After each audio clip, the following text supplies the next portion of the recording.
All right, welcome everybody.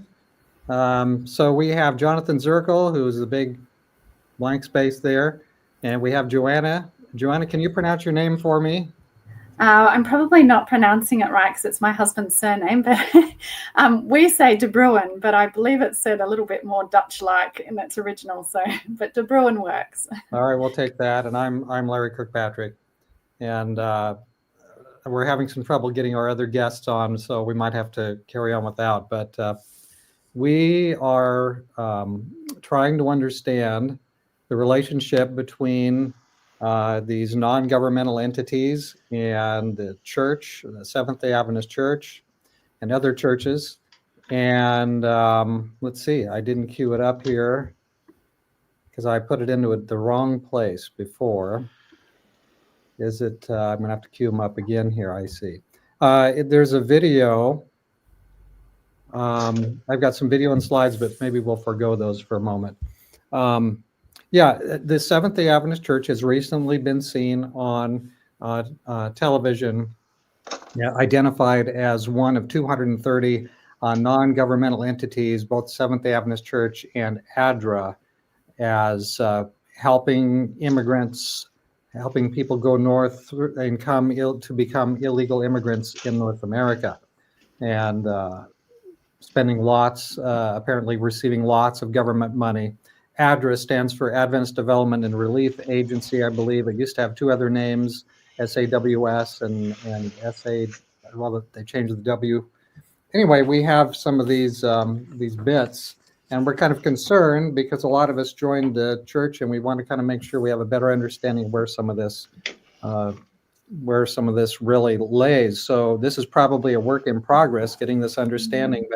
But Joanna has done some research on this, and I have Jonathan with us here. Jonathan, can you say hello to us? Yes, this is Jonathan Zirkle. Happy to be here. Glad. Thank you for inviting me. All right, thank you for being part of this. So I think my goal here is to get a better grip on where things are, and this probably won't be the last word, but we want to better understand the relationships between these things. And also some of these articles in the news item didn't, it lit on like Adventists were one of the main ones. And apparently we are receiving a lot of governmental money, but I think the Catholics might be bigger in this than was lit on in some of these. So what we want to do, if we ever get Bryce in board here, that's not working out. But he's got some good biblical information about the nations. And so we'll probably look at Revelation 18 before we're done. So anyway, let's kind of just sort of leap into this. And so Joanna, maybe you could sort of get us off to a start. Give us, if you can, some basic information about these connections, and we'll sort of take it from there step by step. Yeah, sure. I think this is probably a bit of a shock to all of us.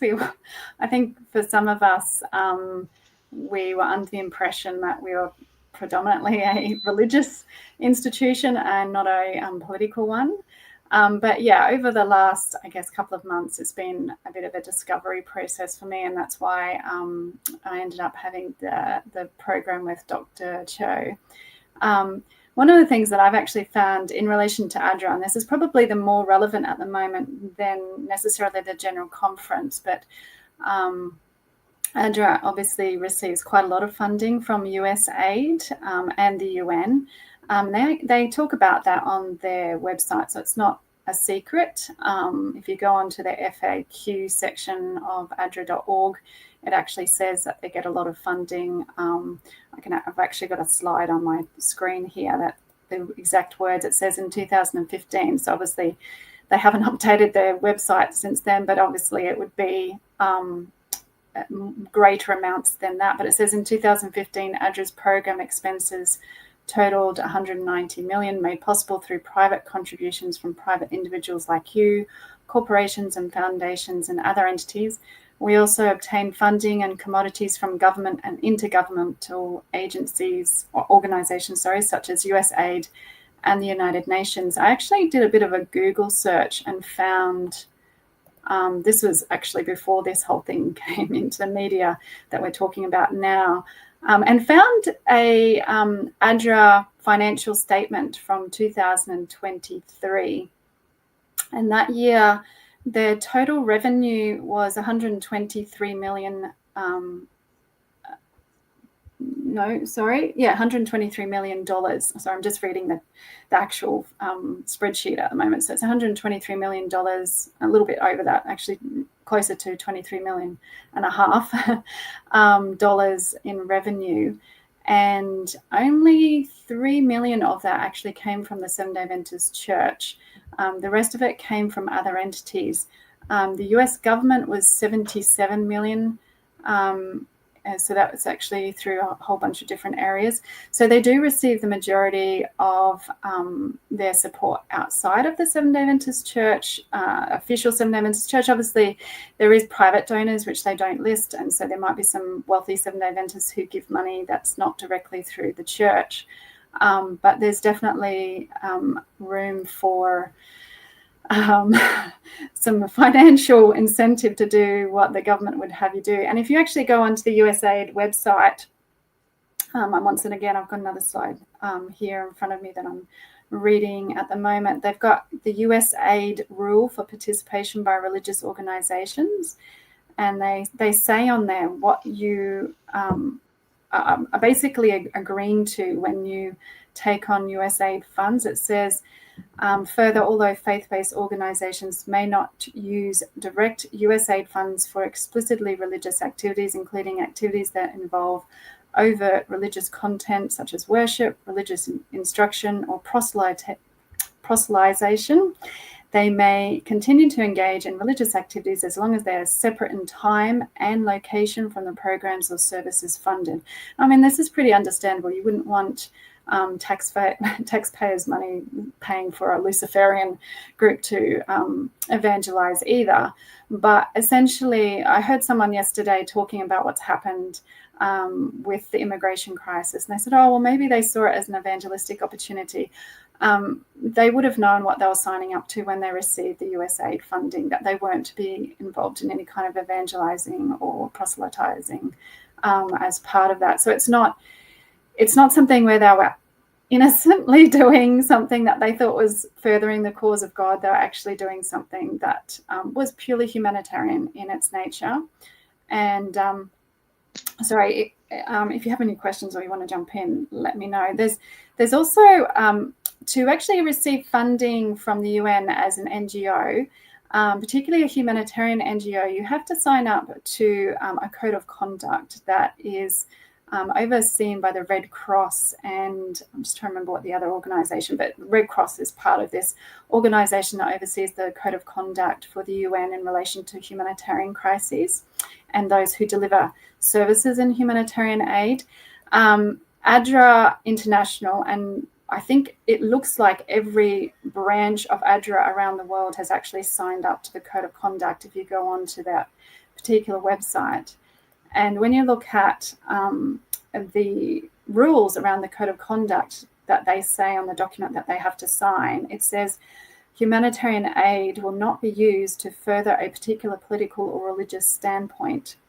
So humanitarian aid will be given according to the need of individuals, families, and communities, notwithstanding the right of the non-government humanitarian agency to espouse particular political or religious opinions. We affirm that the assistance will not be dependent on the adherence of the recipients to those opinions. We will not tie the promised delivery of or distribution of assistance to the embracing or acceptance of a particular political or religious creed. Now that's, once again, understandable if you're going to be using publicly obtained monies. You don't really want a religious group pushing their agenda or pushing their particular religious point of view. But once again, this clearly wasn't evangelistic in its purpose. It wasn't really doing the work of the three angels. It was primarily about humanitarian things. And they would have known that. Yeah. So, and I think they ADRA explicitly says, we don't do that. We're Yes. entirely humanitarian. So apparently, supposedly they're not sectarian and they're not political, but it's the not political part is kind of interesting too, because apparently U.S. aid is basically United States State Department, which is inherently political, and then to be a UN, United Nations non-governmental agency. Those things, these people aren't probably not just doing this out of the sweetness of their hearts, but they have their own agendas too, and they're inherently political. And so, but I guess who's guarding the hen house when they say it's not going to be political. So now, Jonathan, and we can kind of bounce around here back and forth, but I think, Jonathan, we were having a conversation, and we were talking about that terminology, NGO. What's our best understanding of that terminology? Yeah, so the term NGO is kind of a new term. It's from, as far as I can tell, it was first coined when the United Nations was formed in 1945. And basically, it's the United Nations way of saying nonprofit, but with a little twist to it. And basically, they exclude, the best I can tell anyway, is that they exclude churches from that definition. So, and the other thing is they're really only trying to include organizations that are international in nature, and with a focus primarily on, well, if you ask me, in my opinion, it's organizations that are kind of doing governmental work, but that aren't actual governments. And so in the developing world, they might go in there and do things that we would expect the government to do, kind of to help out in that kind of a thing. And so it usually refers to humanitarian. Yeah, so I mean, there's nothing super magic about the terminology, though. In the United States, we just think of it as probably nonprofit. When you get outside of the United States, in Europe and places like that, I don't know what it's like in Australia. You say nonprofit, and people look at you like they don't know what you're talking about. But if you say NGO, then they know exactly what you're talking about. Interesting. Yeah. Now I think we can get your slides up there. So I wanted to make one comment really quick before Yeah. I forget. Joanna, you were reading that, I think from the ADRA webpage, that they were receiving money from, and they listed foundations, corporations, and I don't know what the list was, but that's Yeah. very interesting, that foundations part. The foundations are actually kind of controversial in some circles, and the foundations are notorious for pushing agendas. And I think, kind of bouncing off what Larry had to say about political, I think everything anyone does that involves other people is political. And when they say don't be political, I think that's actually a code word for don't be political in a way that we don't like. Yes. And I think when you go to, so I'm just putting up the slides that I was actually sharing. The one that you were just putting up there, Larry, is just letting people know about the SDA Pearl one. But the one that I was actually reading from, I can just quickly show you. The reality is when an institution becomes an NGO, they're really the voice, the hand, the feet of whoever they're representing. So, for instance, the UN, or in the instance of this current crisis, they were representing the Biden administration. Obviously, this wasn't an issue before Trump came in. This was all very well known by the Biden administration that ADRA and all of these other NGOs were doing this. But from the perspective of now, it becomes an issue that because Donald Trump has come in. So I think we've got to keep that in perspective, because I think there's almost like, they were doing something illegal all along, but it wasn't really technically illegal under the Biden administration. They had actually allowed it and advocated for it as well. That's my understanding, unless I've mistaken, because I'm not in America. I don't really know all of the political nuances. Well, it's definitely illegal. What the Biden administration was doing was, so the Biden administration couldn't do anything to make those immigrants legal. It just, the laws would have had to have been changed. What the Biden administration did was look the other direction so that those people could come in. In fact, obviously what they did was a lot more than just look the other direction. They actually assisted and funded, and that was a real controversial point here in the United States, and I think it did a lot to actually get Trump elected. Yeah. So yeah, that's probably, I didn't quite say it right, but that was, my understanding was the Biden administration was really facilitating this. And so in some ways, I wonder if those who were involved in ADRA were thinking, oh, this is where it's going to go anyway, and so we'll just get on board. I don't know. We can't really know what their motives were. Larry, the other slide that I was referring to, I've just loaded onto the this one? page. Yeah, that's the one. This is the one I was actually referring to. So this actually shows you who were. It doesn't actually go into great detail about who the private support is, and I tried to actually look through the rest of the document to get a bit more of an indication of who the contributors were to ADRA. So that's the total that actually US government support gives, the one in red there, and obviously down the bottom there has the total overall. So that's not necessarily it doesn't bode well. I mean, some of these contributions could potentially be from, some fairly nefarious institutions, and we wouldn't know. They're not upfront, and they can potentially have some agendas, as you were just saying, Jonathan, in there. But going through, that's that USAID document that I was referring to as well. They receive the funding. This is the organisation that they have to sign up to their code of conduct. And as you can see, ADRA International is in the middle here, but I couldn't screenshot the entire list of all the ADRAs on this slide. It was, ADRA this, ADRA that. ADRA, they've all signed up to this particular document. And they've all, that third point down the bottom of this particular slide is the one that talks about how they are to not push a particular religious standpoint. So this is where, and this is from the ADRA website. They actually say we do not proselytize, and they talk about the USAID and United Nations funding there. So it's and I put this up here just for good measure. This is, this is where our adding in or doing something that's purely humanitarian based. This was, I would have liked to have blanked out the faces, so I didn't get time to do that. But this is ADRA obviously working in unison with another humanitarian agency called Revolution, the Humanity Project. When you go onto that particular website, look at what this is their slogan, the Humanity Project, Revolution for Evolution. We're basically evolving into superior species. This is like when you start... Kind of hard to believe based on the evidence. Yeah, why would you be involved with something that's completely, it's got no spiritual tone, and it's actually introducing something that is godless.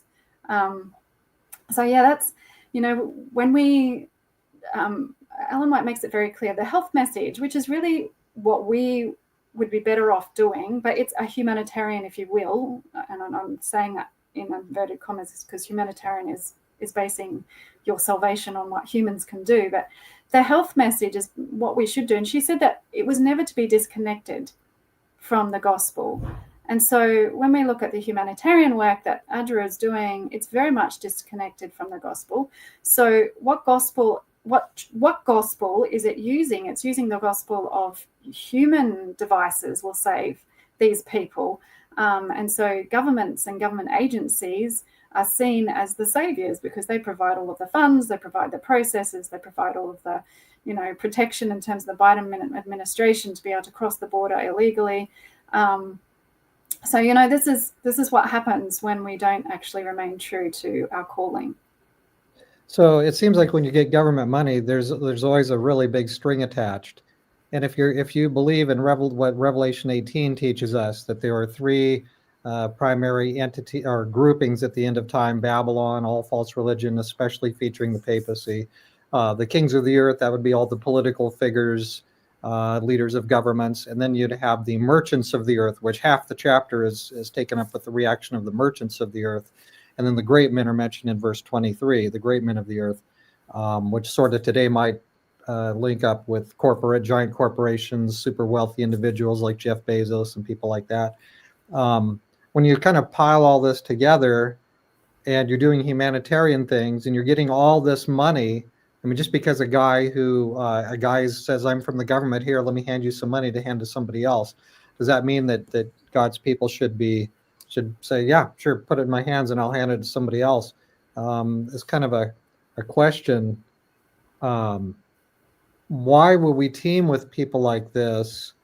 I mean, we want to do a good work, but if we've been asked to help people come out of Babylon and the various pieces that are influenced by Babylon at the end, then what's our exit strategy if we're going to be linking with them and receiving tens or hundreds of millions of dollars from them?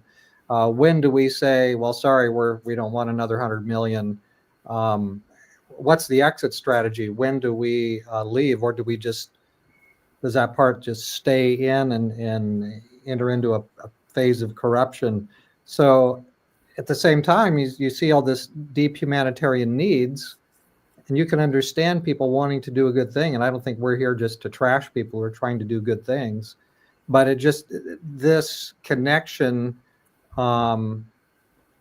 it seems like it's got so much potential to step in the wrong hole that it's like, do you really want to start across this minefield? But in 1956, the precursors of ADRA did begin to start across this minefield. But now here we are 50, 70 years later, and the fact that we have ADRA participating in this mass migration that no regular person asked for, suggests that we've been duped, or we're kind of floating along and going along with some big geopolitical ambitions that some people have.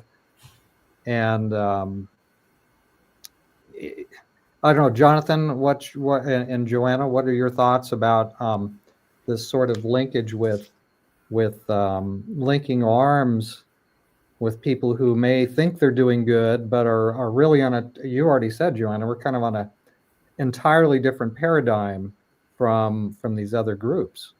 So, Pastor Kirkpatrick, I'm thinking about this, and while you're talking, I'm thinking about, there's a passage from Spirit of Prophecy that I can paraphrase, and I know I should have it memorized, but it talks about Christ's method alone, and it talks about how he mingled with the people, showing that he had earning that he was sympathetic with them, and showing that he loved them, and then after he did that, then he bid them follow me.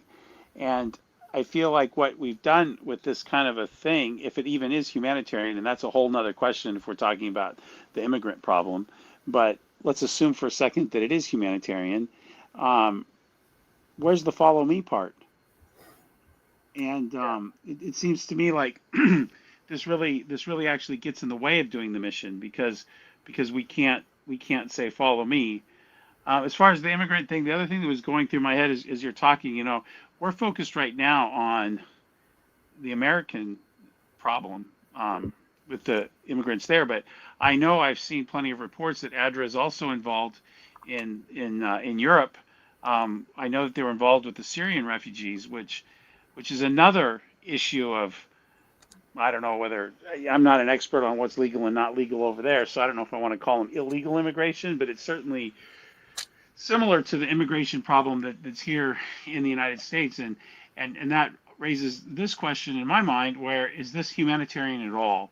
In fact, there's good arguments that all of this does nothing but exacerbate all of the problems, and it seems like, I don't know. This really falls into the realm of politics more than humanitarian, as far as I'm concerned. So maybe it's sort of we've derailed. We're off on a side road compared to what we should be doing. Joanna? I was just thinking, I'm trying to memorize Psalms chapter 2 at the moment. It's not that long, so it shouldn't take me too long. But I was reflecting on it this morning, particularly as I was thinking about what we were going to be sharing today. And these two particular verses just really stood out to me. And it very much relates to Revelation 18. There it says, the kings of the earth set themselves, and the rulers take counsel together against the Lord and against his anointed, saying, let us break their bands asunder and cast away their cords from us. You know, all throughout Scripture, I mean, even in Judges chapter 2, they're told, you know, because you've made a league with the nations. I'm just going to turn there now because I don't like misquoting things. In Judges 2, it says, you shall make no league with the inhabitants of this land. You shall throw down their altars, but you have not obeyed my voice. Why have you done this? Wherefore I also said, I will not drive them out from before you, but they shall be as thorns in your sides, and their gods shall be a snare unto you. When I looked back at some of the justification that was given for why we united with the UN, from both the General Conference perspective as well as the ADRA, they spoke about the fact that it would increase their reach and ability to go into places that hadn't formerly gone into, that they would get extra funding and all of that sort of thing. But it was making a league with the nations. And the Bible's very clear that the kings of the earth don't actually like God's people. They don't like God, and they don't like God's people, and they'll want to cast off the yoke or the bans, the restrictions that God places upon them via us. And so the reality is that, you know, we have not stuck true to Scripture and really realized that we've been warned about this right from the very beginning. The Israelites were warned about it right from the very beginning. Ellen White made it very clear we should not form a league with any institution. And so consequently, at the end of the day, we have gotten ourselves so entangled with this that the only way that because you were asking what's the exit strategy? The exit strategy is probably going to be one that's going to be very painful. And it's probably going to lead to a lot of upheaval in our church and a lot of disrepute in the public. That's the only way that I can see that it's going to happen. But at the same time, it's going to be very glorious because it's going to mean that there is a faithful people who are wanting to be faithful to God. Instead of looking to government institutions to fund our work, we look to Christ. And that's who our ultimate head should be. And we can walk by faith in that. I was thinking about this earlier today, that basically I've always kind of put things in three categories.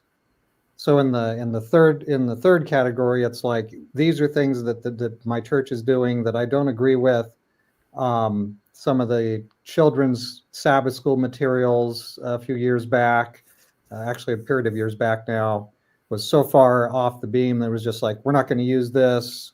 We're not going to spend any energy on this. This is the third category, things that are happening in my church that I don't know how to fix and I can't do anything about it. I'm just going to basically ignore those things. And then I've got the middle column, things that are absolutes, things that I feel like I have to have, things that to be a vibrant, living, actual, present truth Christian follower of Jesus, I want to be part of the a church that keeps the commandments of God and has the faith of Jesus. I want to be part of a congregation that is faithful to the beliefs of the Bible, that is faithful as in its role within a grouping of churches, that's faithful in how it deals with internal problems and so on, that we follow the Bible and we follow Matthew 18, we follow the processes in the church and all that. I want to be part of that group no matter what. That's kind of like an essential. And then I've got a third category over here of things that are true to the present truth, to the present message of the Bible, but they're sort of unofficial. Like, this is the official work. This is the official work I don't agree with, and I don't know how to fix it. I just leave that alone. I've got the official stuff here in the middle, and then I've got this group of stuff over here, which is self-supporting or present truth, but without some kind of official standing. And when I have these three categories, I'm trying to figure out where do I put something like ADRA, which seems like it has a good purpose, a good humanitarian purpose, but it doesn't seem like it's advancing the message, and there's no exit strategy. So some of us might feel like we have to put ADRA over here in this kind of nullified category of stuff that isn't advancing the third angel's message, and I don't know what to do about it, except I don't want it to take away from the serious work that's happening in the other two categories. I don't know if that makes any sense, if you could make it out audibly. Yeah. I'm just wondering if Jonathan has anything to add to that. Well, I'll make an observation that I've had kept privately for a long time, but I've traveled a lot, and I've seen the mission work, and bumped into ADRA people when I'm overseas and seen the kind of things that they do, and I've come across two things, and I don't know if I should say this on the podcast, but I guess I will. The first thing that I've seen is there are ADRA people out there who violate the rule against proselytizing. I haven't seen that in a long time, but when I did see it, I was in a country I won't mention, and I was kind of complaining to the ADRA director about this very issue that we're talking about today. And he kind of pulled me aside and he says, yeah, but this is what I do, and he kind of explained it. And so I do think there's some of that going on, but that creates this problem in my heart, in my soul, is that I'm a firm believer in separation of church and state. And I will go to the mat to say another church shouldn't get any government money, and I will say my church shouldn't get it either. And so that you can see the tension there. The other thing, though, that I've observed is that I suspect this, and it would be really interesting to do a study. I mean, this is just a suspicion that I have, but it's not unfounded completely. And that is, I feel that there are kids in college that are, college age kids, maybe even late high school, that are trying to decide what to do with their life. They want to be missionaries. Maybe they're inspired by that. They're very interested in the international thing, and adventure and everything like that. And so then they end up going with ADRA, and instead of being mentored into being a missionary that does evangelism, they're mentored into humanitarianism.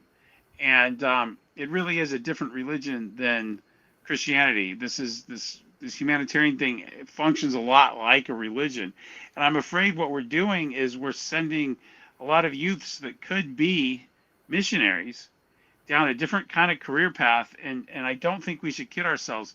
ADRA is not really missionaries because they never do the evangelism, or at least they're not supposed to, and I think most of the time they don't do that evangelism piece at the end of the day, and I just have a problem with that. I think this has been a way to kind of neuter a lot of the international activities of missions.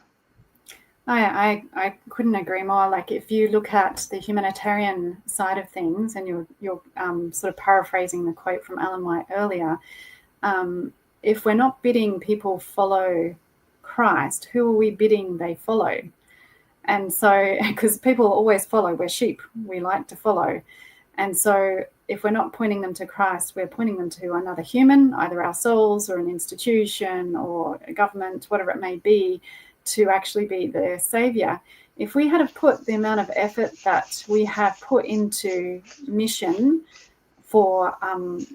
that we've put into ADRA, I should say, all the times that we used to go out on the doors and collect money and do that sort of stuff, and all of that money and all of those donations and all of the people that have volunteered their time over the years, if we had to put that into spreading the three angels message, we wouldn't have people suffering, because we'd be home in heaven. That's the reality of it. Ellen White made it very clear that God wanted to come back much sooner than he has. And why hasn't he? And it's because we haven't remained faithful. We know that throughout Scripture, the only time that, suffering comes upon our people is because we haven't remained faithful to God. That's what happened in Israel's time. And it doesn't just remain with God's people. Unfortunately, what happens to God's people spreads out to the nations around them. And so the suffering that our world has is because we've been unfaithful, and we should take that very, very seriously. I'm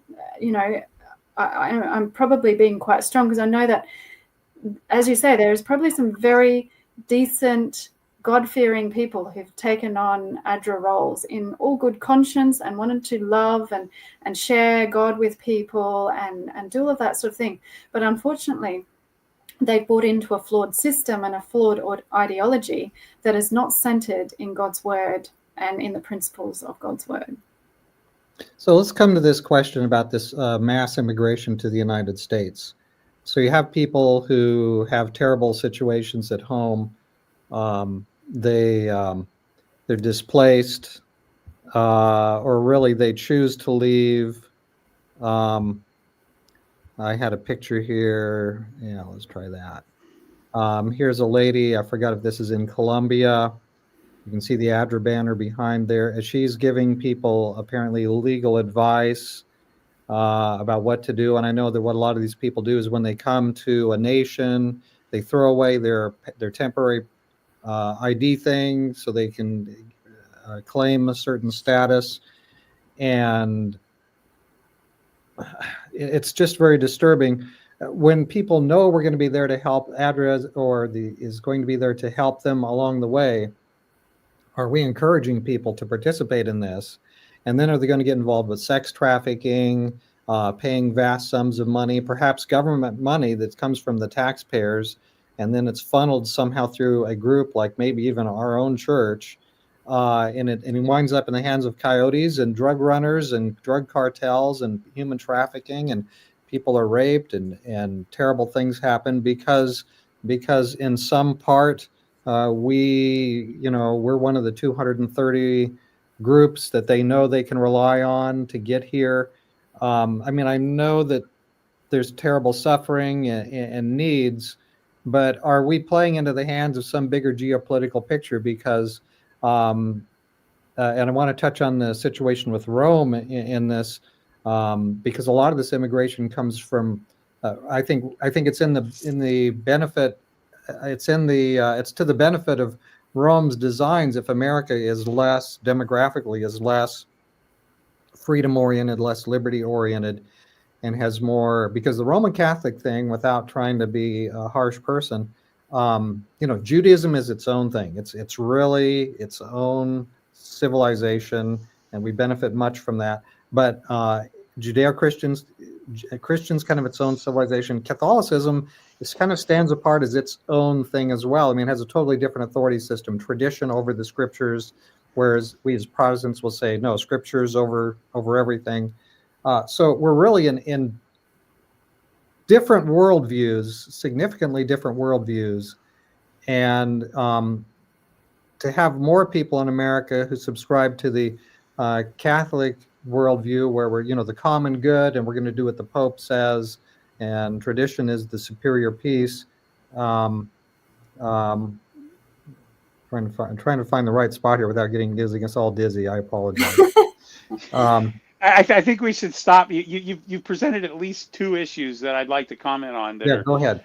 The one I would like to say about how does ADRA fit in, or any of these NGOs fit in? I mean, they're just trying to help people that are in need, right? Well, the thing that you have to understand is that all of this great migration that's happening right now in the Americas and in Europe from the Muslim countries, both places are doing the same thing. This is all part of a well-planned machine, and the planners are the ones that are actually giving the money. And so they're looking at the big picture, and then they're plugging in the NGOs to do their work for them. I think the way to think of it is kind of like the U.S. military now is doing this more. Like, we'll go to a foreign country like Afghanistan or Iraq or something like that, and there's certain things that only the U.S. military will do, but a lot of it they will hire subcontractors to do. Mm-hmm. And these NGOs are really just subcontractors in that same bigger picture, which is this entire illegal immigration system. So for some NGO to sit back and say, oh, you can't really blame us for any of this because we're just trying to help somebody who's poor, to me, that just doesn't cut it. They know that they're part of something bigger. And the other thing is that when they're sitting there telling people what to say when they get to the United States and to throw away their IDs and all this other kind of stuff, what's going on there is they're explaining American law and how to game the legal system. the American system of asylum is not for people that are poor. We recognize that the world is full of poverty, and we've never had our asylum system designed for poverty.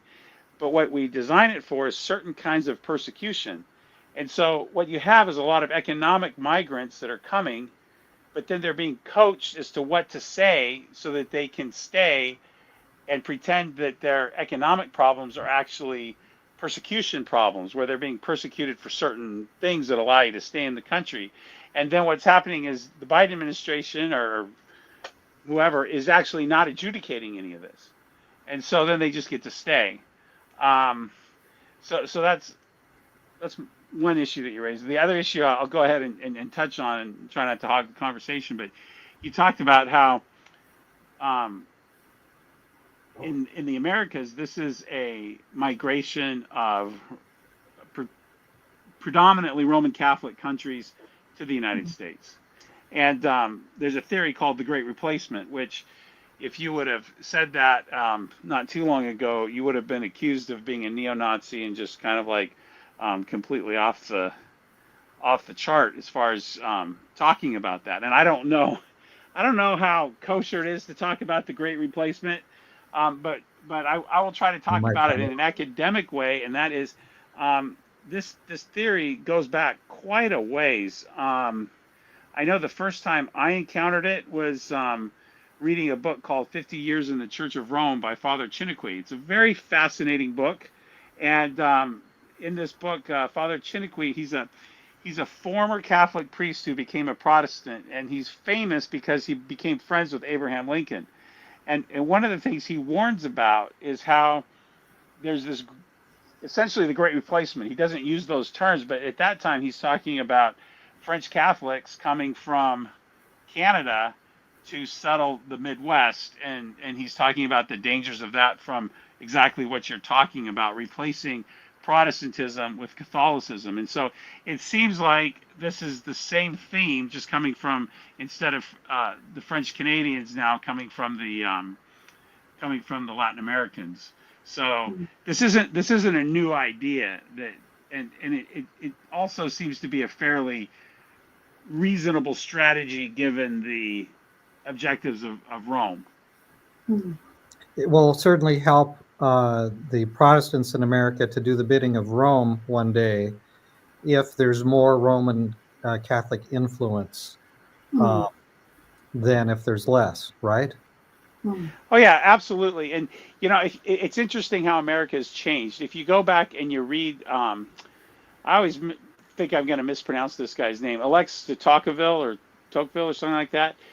He was a French ambassador to the United States, and he was pre-Civil War, but post the Revolution, I think probably in the early 1800s. And anyway, he goes around and he looks at America, and he's talking a lot about America in very glowing terms, and he makes a lot of observations about separation of church and state. Now, he's Catholic, and he spent more time talking to Catholic priests than he did to Protestants, but one of the observations he made was that he said a priest in America would never dream of trying to interject politics into an election, because it's just not in the American it's not the American way. Americans are separation of church and state, but yet he also pointed out that Americans were religious too, and he pointed out just how important it was that the two remain separate, because if separation of church and state can exist, then the church can be vibrant, and politics, you know, one day someone's on top and the next day someone else is on top. We've just seen that happen. And if the church ever becomes bound to the politicians, then all of a sudden they've got this dead weight. I think he used the word cadaver for the people that had just lost.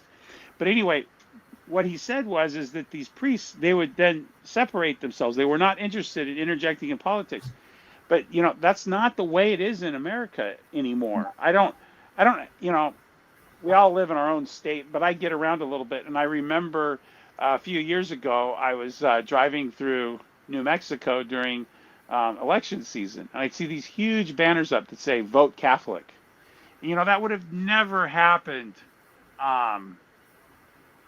before the Civil War, at least according to Alexis de Tocqueville. So the whole psyche in America has changed, and this great replacement thing, I think, is something that we need to think about.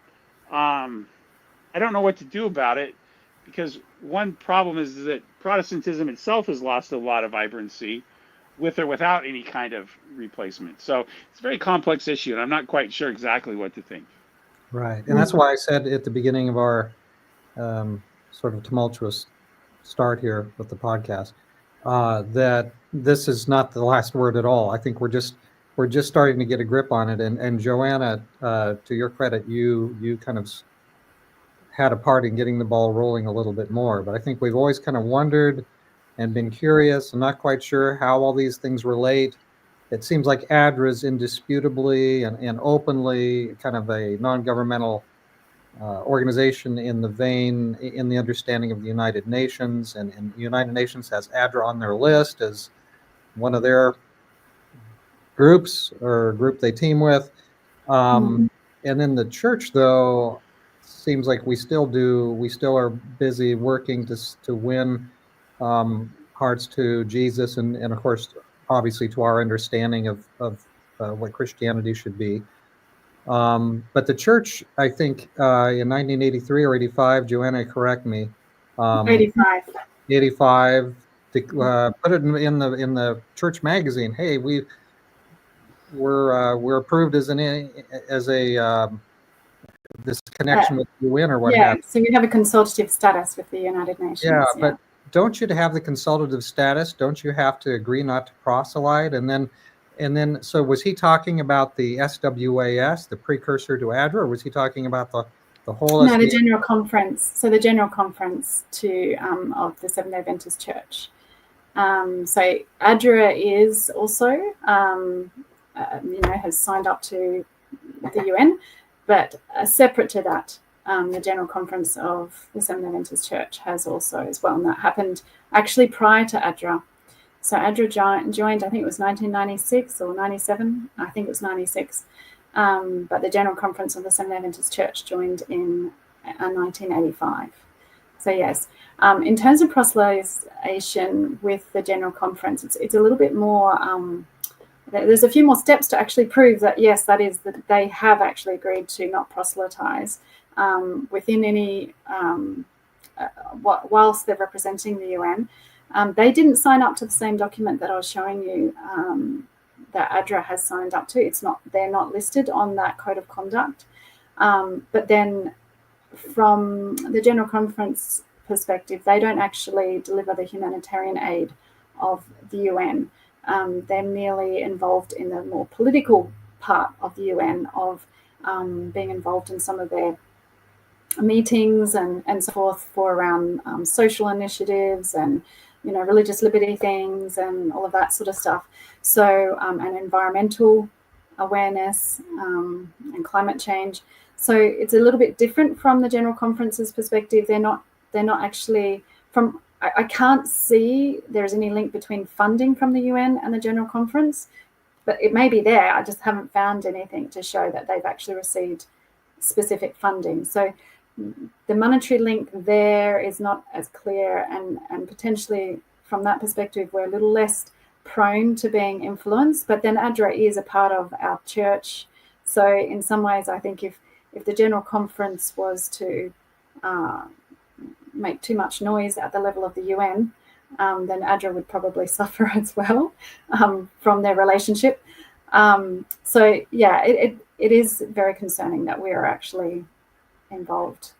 So let's come back to this ADRA thing just for a minute. I know we're going to need to wind up here in a little bit, but so I've been in meetings like an annual council meetings where they're doing this and this as the Seventh-day Adventist Church, and then they say, hey, we need to do this organization, so we're going to kind of adjourn this meeting, but stay because you're all part of this other organization.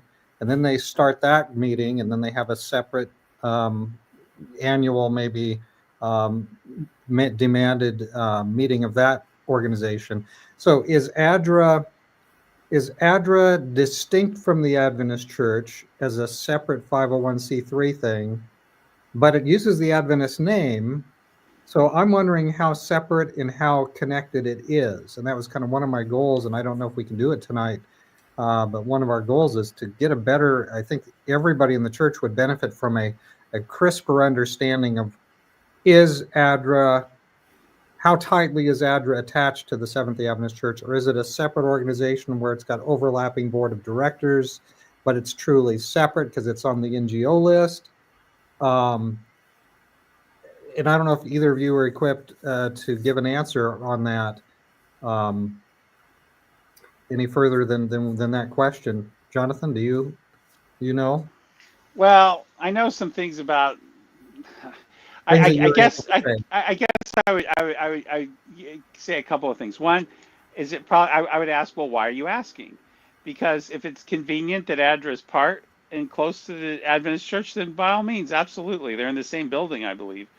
But if it's inconvenient, then no, they're their own separate thing. I have a feeling that would be the answer. Now, as far as, you asked this really interesting question about the 501c3 status, which I actually find fascinating because the Adventist Church was in existence long before the statute was ever passed, the 501c3.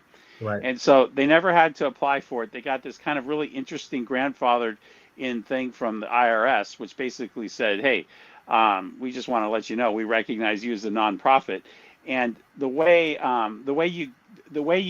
the church gets its nonprofit status is not really through the standard application process that any other nonprofit would have to. It's this grandfathered thing. And what the IRS says is that, look, we don't want to think about all your little different entities. And so if you'll stick them in your yearbook, then we're going to consider them all part of the same thing from a tax standpoint. And if you don't put them in the yearbook, then they're not. And so you just got to go look and see what's in the yearbook and what's out if you're curious to know about tax status. But it can get more complex, like you said, with these meetings. Like, I used to be a part of the Adventist World Radio Board, and we would adjourn the meeting, and everyone who was not a U.S. citizen had to leave because there was this sub-board that could only be made up of U.S. citizens because of the kind of radio stations that it owned, and it was only legal for U.S. citizens to be on that board. So we'd have another entity now that will all of a sudden meet and take a vote, and then we go back to being AWR board again. So it's all very complex, and it really boils down to, why do you ask? Well, and so maybe we're not going to add a lot of insight tonight as much as we'd like to. Well, let's see. Anything else we want to talk about before we kind of move into the wrap-up phase for this? For me, yeah, go ahead, yeah. Joanna. So I wanted to share something which I think I shared with you on a little message that I sent you, Larry, just around, I've had a few people say to me, do we jump ship? Looks like the boat's sinking. Do we jump ship? And, Ellen White has some things to say about this, but recently I was looking at the story of Acts 27. And in this story, it's Paul's journey to Rome, where he's going to witness before what is really the world, essentially. They're like, the leaders of the world, and then it goes on beyond there. And he's on this boat. So I'm just looking down at my Bible. I'm not tuning out. He's on the boat, and they have actually come into the Fair Havens. And, he tells them, don't leave the Fair Havens. And the reason he gives is, it's in verse 9 of chapter 27. It says, now when much time was spent and when sailing was now dangerous because the fast was now already past, Paul admonished them, saying, I perceive this will be, if we continue, it would be with much hurt. What he's actually telling in that verse there, in verse 9, by him saying, it's going to be dangerous to sail. The Jews considered it dangerous to sail during winter. And the fast that he's actually referring to is the Day of Atonement, because the Day of Atonement occurred just before winter. And so they actually come into this place called the Fair Havens, where we don't know whether he was celebrating it, but obviously it was a time of the Day of Atonement. And we know our church rose at the beginning of the Day of Atonement, when we were supposed to be, repenting and asking for the Lord to actually bring us into harmony with him fully through being obedient and following all of his statutes and so forth. And he actually, if you look at it as a type, we were meant to stay in that position. But instead of listening to the words of God, he listened. The ship captain, or the centurion, I should say, listened to the master and owner of the ship. So he listened to man's words. And at first, if you go on, it says they had plain sailing at first. Everything seemed very nice and smooth and wonderful. And then the next thing you know, they hit really tough times. And Paul says to them in verse 21, he says, "Sirs, if you had have hearkened unto me and not have loosed from Crete, you would have not gained this harm and loss." And so, as we moved away from our position theologically, we have sustained much harm and loss. In fact, we've made this world continue on much longer than it should have been, because God has been desperately waiting for his people to be ready for his return. But then it has this situation where the sailors start throwing things over, and they're wanting to jump ship, and he comes to them and says, "Don't leave the boat. Don't leave the boat, because if you do, you will be lost. If you stay in the boat," I'm summarizing obviously, "if you stay in the boat, you'll be saved." But he tells them, stop the fasting and eat. And it actually says here, and when he had thus spoken, he took bread and gave thanks to God in presence of them all. And when he had broken it, he began to eat. So he actually encourages them to eat bread. Now we know bread is symbolic of the word of God. He encourages them, be sustained by what God has provided and stay in the boat. And because they stay in the boat, God brings them. It's not the boat that brings them. It's God that brings them safely into shore. But at the last, the ship breaks up. Now, I can't say what that entirely means, because I'm not a prophet. But I believe when you look at institutions and the man-made institutions, they aren't necessarily what God has put together, just like the ship isn't what God necessarily put together. But he brings people together, and he wants us to remain together until the very last. If we remain together, we don't need to worry about the institutions and the ship and that sort of thing. It may break apart at the last. Maybe that's what it's pointing to. But God will bring us into shore. And so we can hear a lot of these things that are going on, like, this ADRA thing and, the UN thing and all of that sort of stuff, and start to go, should we jump ship? Well, it's very clear, if we use this as a type, we are not to jump ship, because if we do, we'll all be going separate directions. How are we going to be brought into shore together if we're all in different places? And we'll be lost as a result. So, I just want to encourage people. God is going to bring his people through, and he's going to bring them through victorious, despite all of this going on. We have a comment that's come in. I'm just going to see if I can bring it up here. Yeah, somebody says, you can't add, like I asked if we could add, maybe we couldn't add the insight we wanted. He says, you can't add insight because there's always shenanigans going on. Well, there always is shenanigans going on, but there's a lot of well-meaning people. But just because the government's standing there and saying, hey, we've got lots of money you can hand out for us to achieve our goals, doesn't mean we really need to do it. If I may, I'd like to add on to what Joanna was saying. I definitely think people should stay in the church. I think that what's going on is the devil's plan specifically to get us disillusioned and get us to leave.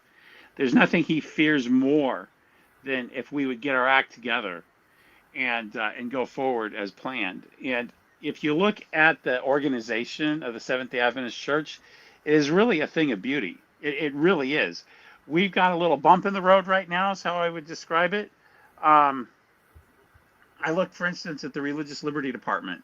I take some significant issues with the things it's doing and how it's acting and some of the things that it's saying right now. But if you go back and look at the papers and I've done this, you go back and you look at the papers about what it's supposed to be doing and how it's supposed to act. And then if you also look at the history of the way it's acted in the past, with A.T. Jones is very famous for the stuff he did, but not just him, there's others too. And what you see is a beautiful thing and a very effective thing. And so I wouldn't want to scrap the church, and I wouldn't want to leave the church. What I want to do is go back in and occupy. What we need is the good conservative voices to stand up and be heard. We're in a competition. This is a competition between good and evil, and if the good leaves, then we're doomed. And then I'd also like to point out something else that I think is a real proof that you need to stay. And that is, Spirit of Prophecy tells us that in the end that a lot of people are going to leave the church, and then there's going to be a replacement of those people by people from outside the church that learn the truth and come in.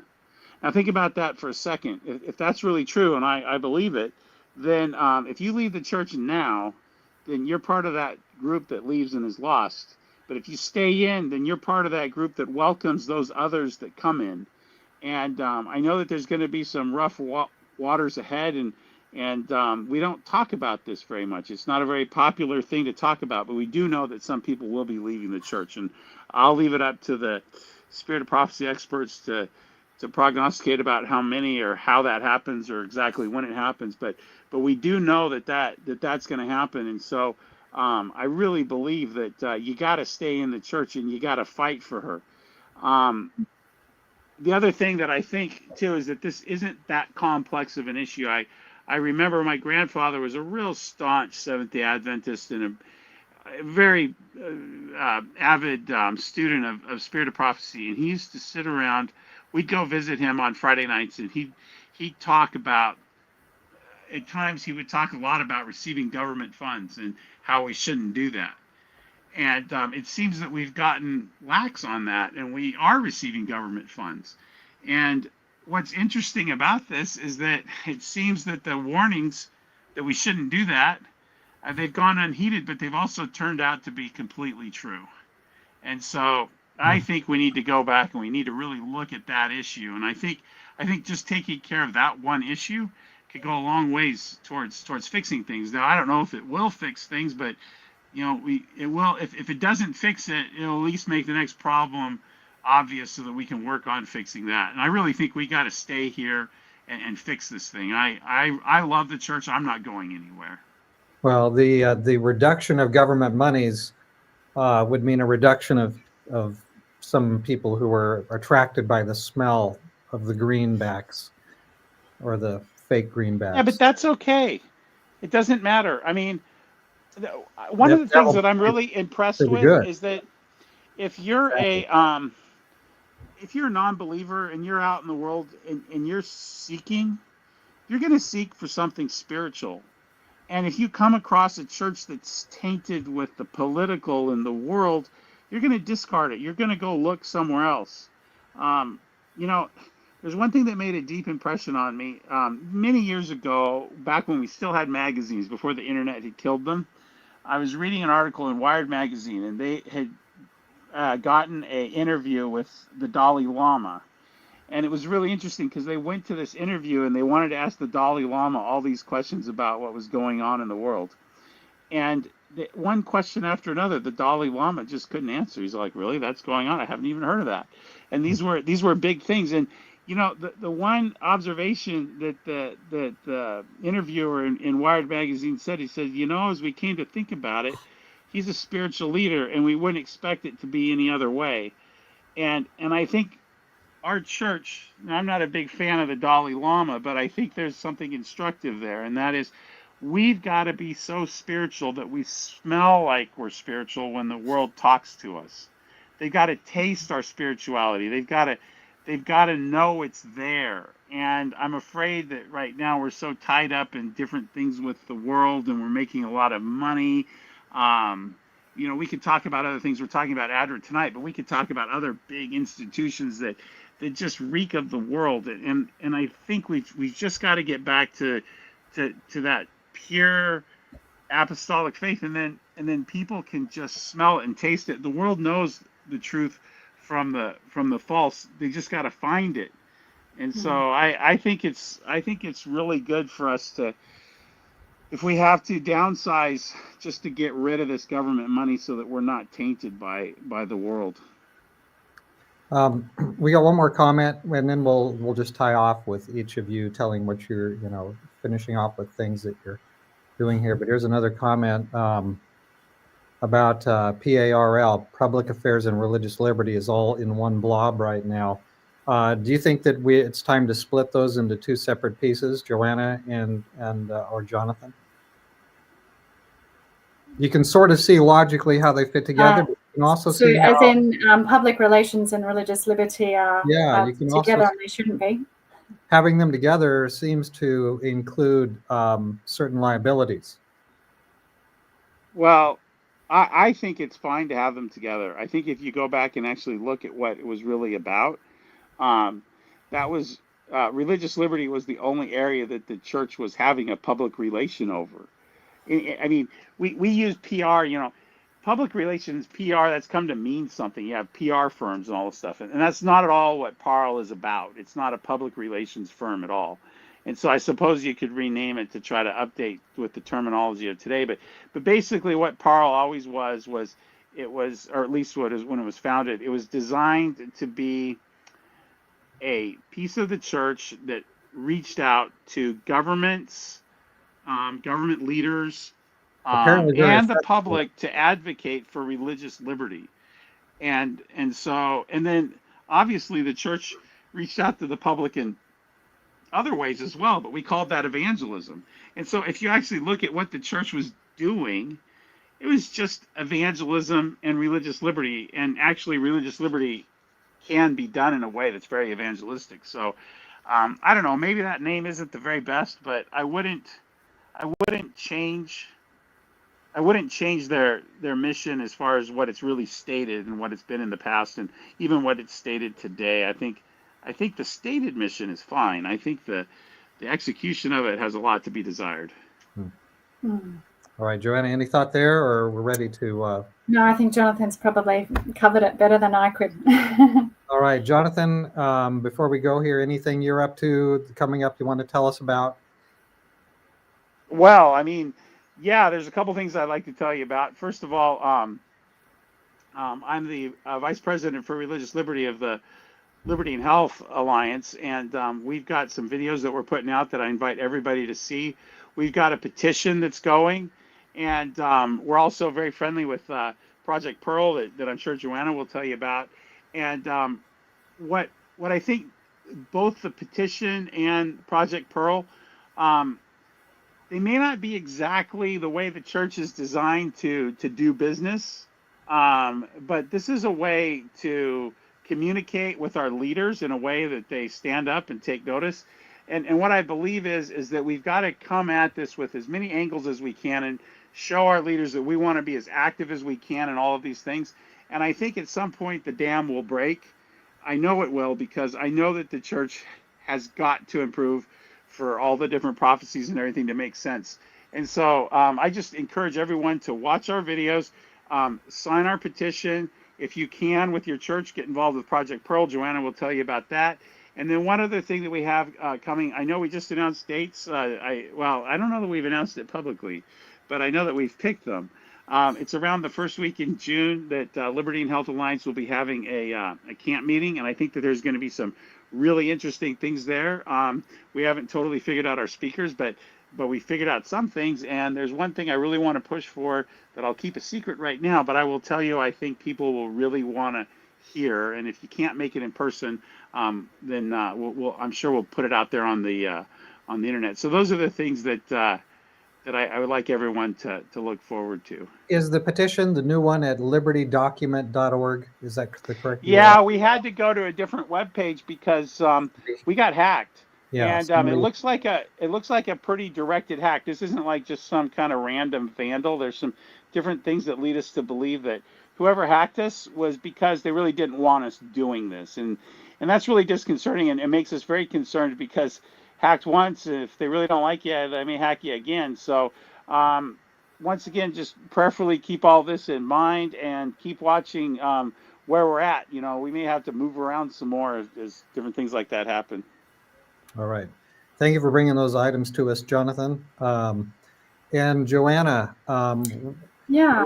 I want you to tell us a little bit about the Pearl thing, but I think what I want to do with that is probably come back and at a near to come up podcast, maybe take a whole podcast and talk about the Pearl Project with a lot more depth. So this would be sure. just Probably just basic. Just flip, if you wouldn't mind, there, Pastor Patrick, the This the one? slide that that's the one. Okay. I guess this is a new website that we launched a couple of weeks ago. It pretty much has most of the things that we've already put together for it. We're uploading things all the time so that it helps people. So I've got that in the bold underneath www.sdapearl.com, but we have our email address and Facebook page. Essentially, it is a laity-driven initiative movement, primarily directed at rejecting the ADCOM statement 2015 that most people are aware of, that has caused some hardship for and death of others. And so it's about rejecting them based on the fact that peer-reviewed science has been added in as a source of truth for our people, because these statements are listed under beliefs. The benefit that I see of this particular initiative is that it is laity-driven, because it is primarily about us all coming to the realization that each of us have to be more closely aligned with the Sola Scriptura message of the Protestant Reformation and obviously of the Bible. And a lot of us, when we look at when the rain was withheld in the days of Israel, it was because they weren't being faithful to the word of God. And we're looking for the latter rain, are we not?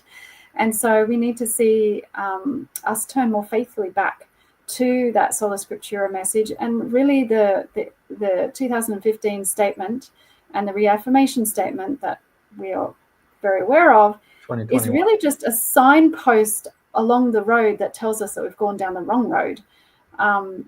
We were obviously heading down that for quite some time as an organization and as individuals, but it actually is that sort of warning: you need to turn back, you've gone too far. And so if for some reason we don't really know how this is all going to play out, we don't know whether Ted Wilson and Ganoon Diop and all the rest of it are actually even going to listen to us in any way, shape or form. We don't know. We don't know how the Holy Spirit is going to move upon their hearts, or how they're going to respond to that movement, I should say. But at the end of the day, if the laity are standing up for God and standing true to Sola Scriptura, that's when God can move. Well, so yeah, I really encourage people to go check out all of that information. And there's some things happening that will hopefully make the voice of this movement even louder sooner. So, Pastor Kirkpatrick, I'd just like to make one observation too about both Project Pearl and our petition at Liberty and Health, and that is this: we're not trying to get the church to make some decision based on how much pressure they get from somebody. What we're trying to do is to wake the church up and to wake the church leadership up to actually looking at the merits of this. I believe that if you look at the Project Pearl statements, that the logic is irrefutable. I think it's the same in our petition. It is. And what we're really trying to do is to get the truth to prevail, because it's the truth. And one of the things that we know is happening, and I know this because sometimes people from the GC will pull me aside and talk to me privately, is that there's a groupthink that's going on at all levels of church leadership, and they're trying to hang together for reasons that I think they think are pragmatic, and sometimes I think they think these pragmatic reasons are so strong that they sometimes lose sight of I don't know, truth maybe. But be that as it may, I think there's a psychology to it all where we need to have these people know that they're supported and that they're not leaving the church, they're supporting the church when they stand for truth, and that there's an army of people in the church that will love them and support them as they stand for truth, and they don't have to be part of this group think that's kind of an authoritarian thing that's keeping the church. It kind of has a little bit of a spell over some of our leaders right now that's making it so that we don't have open conversation. We've got to have open conversation at some point. Yes, I think so. Well, thank you for all hanging together with me here. Pastor Bowman, we're going to work out whatever technical difficulties we have. And I wanted to begin with his study really on the nations. And so I think it's going to be really worth it. But instead of trying to, I wanted to have him present it. So we'll try to bring him on another podcast. But anyway, well, thank you both of each of you for working on this on short notice. I think that we've added there's some light added, but not as much as we want. And certainly we should pray that that all these kinds of things will be received with the right spirit. And I think you've added a good point, Jonathan. I don't think anybody has an intention to pressure leaders and squeeze them and make them think the way we do. But I think we do feel like, hey, we're part of the church too. You know, maybe you could hear us. We'll try to hear you, and you at least try to hear us. And maybe as we share back and forth, surely the Holy Spirit can lead us in a direction that will be highly productive for the completion of the third angel's message from Revelation 14, going forth to all the world. And Jesus' end-time message can prevail at last. So God bless each one of you. Thank you again for appearing, and we'll carry on at a future time, very soon, hopefully. Thank you. Thank you. God bless. All right. Thank you, everybody, for tuning in, whoever watches this, and we'll be back and maybe more organized next time. Thank you so much.